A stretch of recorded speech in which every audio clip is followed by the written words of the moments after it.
Assalamualaikum warahmatullahi wabarakatuh. Salam. Buya, semoga selalu disehatkan badannya dan dipanjangkan umurnya dalam ketaatan dan semoga dikabulkan segala hajatnya. Amin, amin. Saya ingin bertanya Buya, ketika kita salah memilih istri, lalu sampai istri tersebut sudah dinasehati, kita berdoa tiap malam, lalu dia masih tetap saja tidak sholat, lalu sampai tidak puasa sampai dia selingkuh gitu Bu ya. Pertanyaan saya, apa syarat kita sebagai seorang lelaki atau suami sampai kita bisa mengucapkan cerai kepada istri kita? Artinya kita haram jika terus masih bersamanya. Apa kita biarkan saja sampai kita terus berdoa saja atau bagaimana Bu ya? Terima kasih. Assalamualaikum warahmatullahi wabarakatuh. Bismillahirrahmanirrahim. Yang pertama adalah jika ada seorang suami yang mempunyai seorang istri yang belum bisa menjalankan syariat, seperti istri tidak sholat,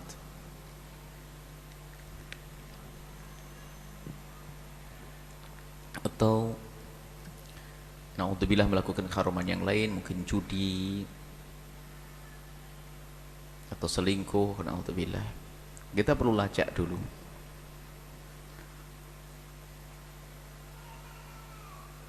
Sebab kesalahan seseorang itu juga tidak mustahil sebabnya dari kita.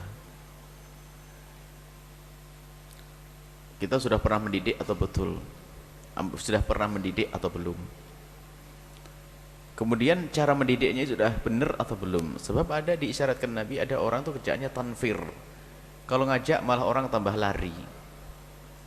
Sehingga Nabi mengatakan basyiru wa la tunaffiru. Kalau ngajak orang tuh bagaimana cara yang benar agar orang tidak lari. Nikah baru 3 hari langsung pakai pendung. Kalau tidak sholat, pendung lah ini kayak misalnya. Dan harus dengan cara yang lembut, hikmah, mu'idhah hasanah. Itu harus prosesnya semua adalah dengan indah. Dan saat yang paling tepat adalah di saat awal-awal bertemu seorang suami dengan istri. Pokoknya suami istri hendaknya semuanya bikin kaget lah. Jadi istrinya yang dulu dianggap baik ternyata sangat baik itu. Biarpun selama ini enggak, mungkin ada seorang wanita itu enggak pernah tahajudan, atau seorang suami juga enggak pernah tahajudan, tapi setelah menikah malam pertama masih sempat tahajudan, bikin kaget. Ya Allah, istriku luar biasa. Dulu saya tidak dengar kalau dia tahajudan, kok ternyata bikin kaget dulu. Dan mengingatkan pun juga di saat seperti itu, sambil suasana indah dan seterusnya. Sebab dalam mengingatkan sendiri jika harus milih waktu yang tepat.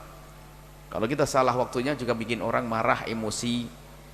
Jadi nasihati sendiri ada aturannya, ada caranya, dan Nabi mengajari itu semua bagaimana kita nasihati siapapun, termasuk orang yang sangat dekat dengan kita. Istri, nasihati istri beda nasihati anak, nasihati istri dan anak beda nasihati ibu dan bapak. Biarpun kalimatnya sama juga beda, kalau diarahkan kepada istri sangat beda jika diarahkan ke anak. Baik, intinya Anda harus berusaha untuk menasihati yang benar kalau Anda seorang suami kepada istri. Anggap saja sudah benar caranya, dengan cara yang halus, lembut, diajak kepada ulama dan sebagainya. Tetap saja tidak mau, tetap saja meninggalkan sholat. Maka harus ada ketegasan. Karena tidak sholat. Setelah proses loh ya, setelah kita berusaha untuk mengingatkan dia, nasihati dia dengan nasihat yang baik dan lembut, kok masih tetap bisa, untuk apa dipertahankan? Karena dia sendiri sudah tidak mau dengar. Anggap saja bukan karena Allah dulu deh, tapi demi suami kan mestinya kan paling enggak. Biarpun itu adalah bukan ikhlas, tapi enggak ada nilai patuh dia itu. Tidak ada nilai patuh. Padahal kalau seandainya dia menjalankan sholat, dia menyenangkan suami juga, menyenangkan Allah. Pahalanya double. Biarpun beribadah karena manusia adalah riya, tapi paling tidak dia itu sudah tampak tidak ada nilai patuh kepada suami. Termasuk urusan sepele, mengenakan menutup aurat dan sebagainya. Menghargai suami kok susah, bukan? Apakah tidak ngerti rumus cinta? Cinta itu patuh kaidahnya. Akan berbuat sesuai dengan yang diinginkan oleh yang dicintai, selagi itu tidak haram. Kalau ibu disuruh pakai apa saja misalnya, yang nyuruh suami, kalau mulanya sesuatu yang mubah, yang kau duduk di sana, mubah kan? Tapi kalau sudah suami yang nyuruh jadi wajib loh ya. Patuh bu, denger ya. Ma, duduk sana loh. Ngapain duduk aja sana? Sudah ikuti, jangan bantah sudah.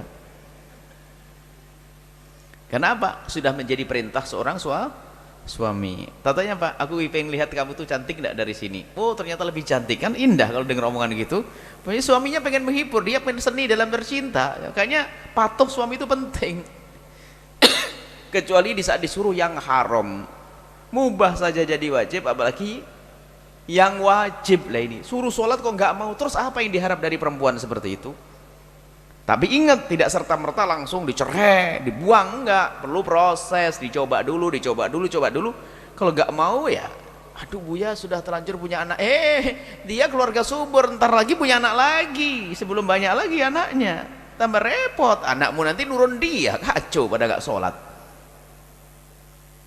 Baik, karena apa? Dia sudah tidak punya hati. Paling enggak itu patuh dulu dengan suami. Disuruh suami, mah ngaji ya, kumpul sama jamiah pengajian. Enggak, sana. Padahal kalau sudah hadir pengajian bukan karena Allah mula-mula datang, tapi di situ ada rohaniyat. Bisa hatinya sejuk menjadi karena Allah kok. Disuruh saja nggak mau. Loh. Anda seorang laki-laki keker begitu, misalnya. Masa ngomong begitu aja nggak bisa? Ada orang nggak berani ngingetin istri itu, ketakutan, gemeter. Nasib. Cuman jangan kasar. Kasar tidak boleh.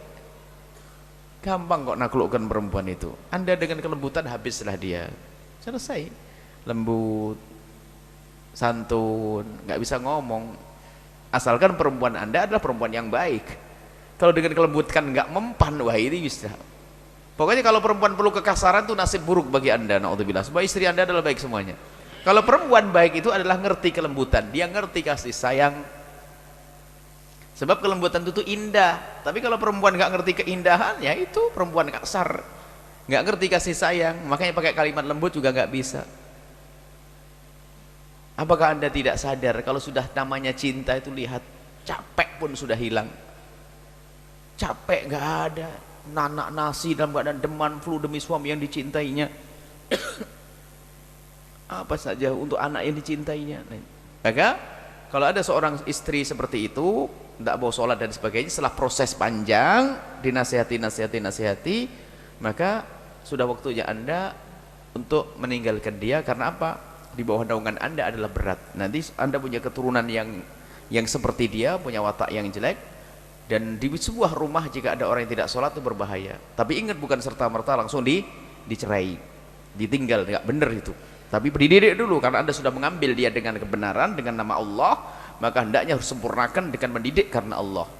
Adapun kisah yang kedua, naudzubillah, adalah tentang perselingkuhan, naudzubillah. Jika ada seorang suami, lihat, masalah selingkuh itu kadang-kadang juga masuk bab suudon. Kadang-kadang hanya apa sudah dianggap selingkuh. Kalau sudah makna selingkuh ini kadang-kadang kan maknanya macam-macam. Selingkuh tanpa sekedar komunikasi, biarpun komunikasi sudah buruk dan hina. Seorang perempuan punya suami, lah kok berkomunikasi dengan seorang laki-laki. Oh, ini hati yang busuk.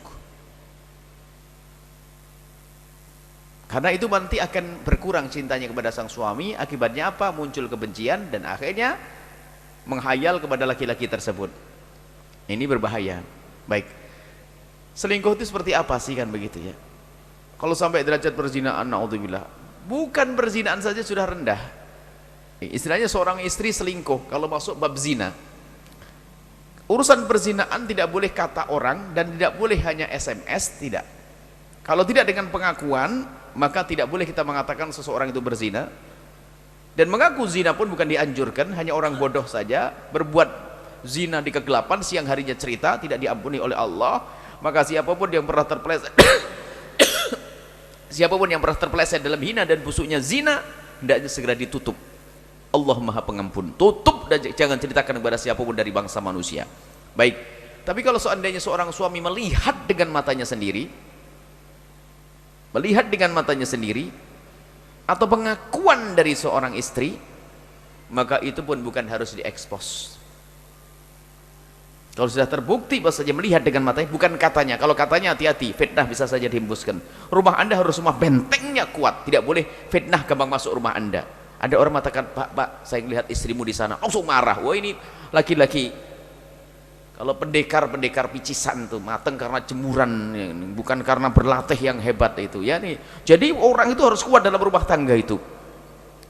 Karena kemasin ini kemakan fitnah, enggak bisa. Enggak, istriku solehah, enggak seperti itu.